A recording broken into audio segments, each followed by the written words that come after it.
Capítulo 22. O sacrifício.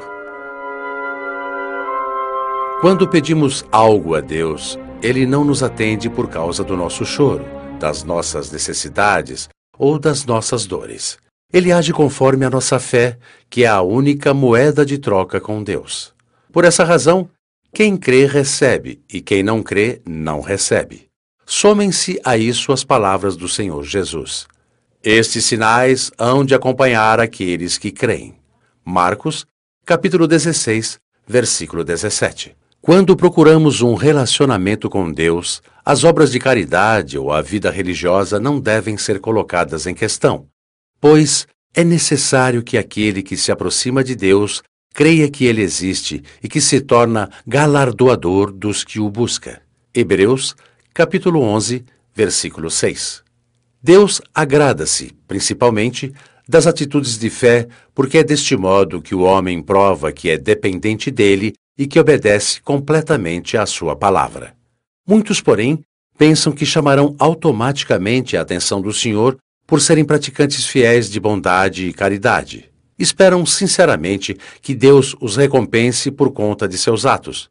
Mas não é assim. E é por pensarem dessa maneira que muitas pessoas sofrem, mesmo crendo no Senhor Jesus. Para o Senhor, o pecado é a atitude mais vil do ser humano, mas Ele nos concede o perdão por meio da fé. Assim, se para termos os pecados perdoados precisamos de fé, não será diferente para alcançarmos os seus benefícios. O que é mais fácil conquistar? A vida eterna ou as promessas materiais? Quem não tem fé para realizar os sonhos materiais, também não a terá para conquistar as promessas espirituais.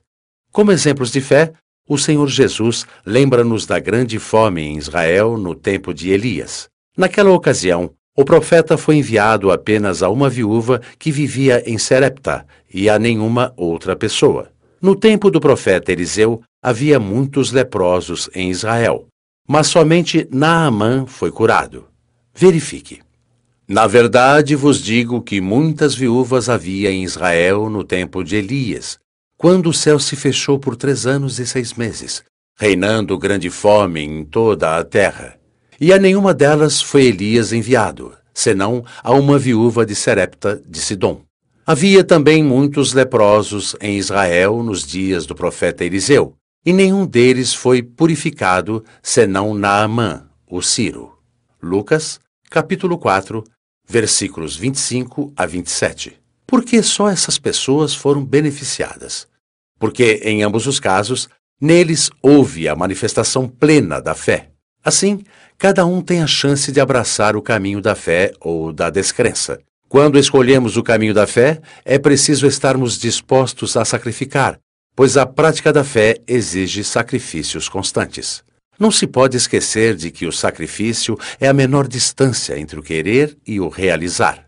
Ninguém deliberadamente será capaz de sacrificar se não for movido pela força interior que é a fé.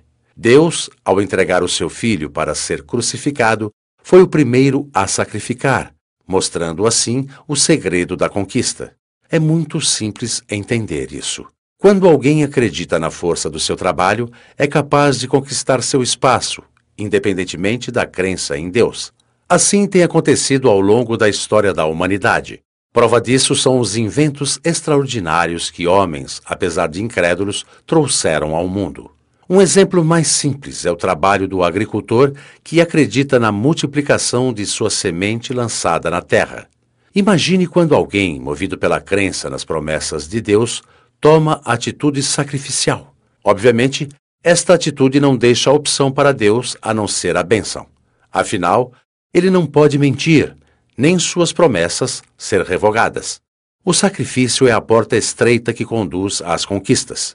A maioria dos cristãos, entretanto, não crê na necessidade do ato de sacrificar porque se apoia no sacrifício do Senhor Jesus.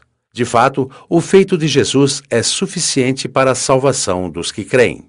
Mas eles também têm que sacrificar, conforme o Senhor disse várias vezes aos apóstolos. Quem não toma a sua cruz e vem após mim não é digno de mim. Quem acha a sua vida, perdê-la. Quem, todavia, perde a vida por minha causa, acha-la. Mateus, capítulo 10, versículos 38 e 39.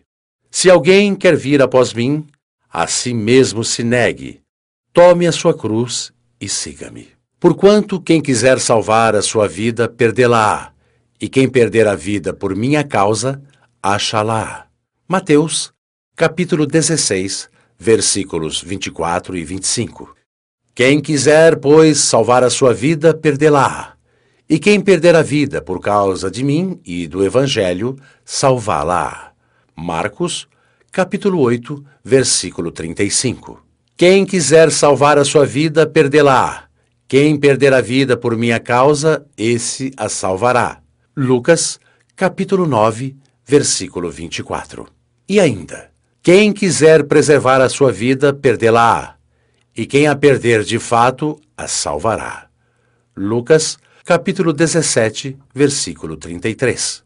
O que observamos é que, pela importância da mensagem, o Senhor Jesus repetiu a mesma coisa em momentos diferentes. Mateus e Lucas registraram 2 vezes, enquanto Marcos, uma. E o que significa tomar a cruz e segui-lo? E perder a vida pela causa do Senhor Jesus? Tomar a cruz e segui-lo são exemplos claros da ação da fé por meio do auto-sacrifício. Perder a vida pela causa do Senhor significa renunciar às ofertas do mundo em prol de uma vida dedicada à comunhão com Deus. Cada vez então que fazemos um sacrifício perfeito, não deixamos opção para Deus. Ele tem que nos abençoar, pois a fé no Senhor Jesus transpõe qualquer barreira. O sacrifício é a forma mais convincente de resistência ao diabo. Também demonstra que o cristão não lhe pertence mais, já que seu sacrifício simboliza a totalidade de sua vida dependente de Deus. Lembre-se de que no sacrifício está a vida do sacrificante. Espontaneidade do sacrifício. Não há como falar de sacrifício sem mencionar a sua espontaneidade. Se existe alguma obrigação no sacrifício, ela deve ser exclusivamente imposta pela fé do sacrificante, sem que haja interferência de terceiros. O sacrifício deve ser tão espontâneo quanto a fé. O altar de Deus é o único lugar separado para esse tipo de oferta. Os montes Sinai, Carmelo, Calvário e Moriá, além dos montes das Oliveiras e da Transfiguração, entre outros, foram usados no passado como referenciais do relacionamento verdadeiro entre Deus e os heróis da fé. Cada um desses heróis teve um determinado monte ligado à sua vida. Abraão está ligado ao Monte Moriá, que também é chamado de O Senhor Proverá, porque foi lá que ele ofereceu seu filho Isaque como sacrifício. Moisés está ligado ao Monte Sinai. Foi neste lugar que ele se rendeu à chamada de Deus. No Monte Hor, Moisés retirou a vestimenta sacerdotal de Arão e a colocou em seu filho para substituí-lo. Também foi lá que ele morreu e foi sepultado por ordem de Deus. No Monte Gerizim, Moisés ordenou que fosse pronunciada a bênção. E no Monte Ebal, a maldição. Deuteronômio, capítulo 11, versículo 29. No Monte Ebal, Josué edificou um altar ao Senhor. Josué, capítulo 8, versículo 30. Davi está ligado ao Monte Moriá, porque lá estava a eira de Araúna, na qual ofereceu sacrifícios que interromperam a praga em Israel. Salomão edificou o templo do Senhor no Monte Moriá. O profeta Elias está ligado aos montes Carmelo e Sinai. No primeiro, ele desafiou os profetas de Baal, e no segundo, encontrou refúgio quando fugiu de Jezabel. O ministério terreno do Senhor Jesus está marcado pelos seguintes montes: Oliveiras, Transfiguração, Bem-aventuranças e, finalmente, o Calvário, no qual foi sacrificado. Sua ligação ao Monte de Sião diz respeito ao dia em que o Senhor Jesus, glorificado, estará com os 144.000. Apocalipse, capítulo 14, versículo 1. Os heróis da Bíblia subiram montes e montanhas para expressar sua fé extraordinária no Deus vivo através de sacrifícios. Para eles, os montes e montanhas serviram como altares naturais para a materialização da própria fé, que os estimulou a escalar esses montes. Portanto, a fé, como brasa viva no interior, impõe atitudes que a razão não explica. Daí, a certeza da necessidade de o sacrifício ser pessoal e feito por livre e espontânea vontade.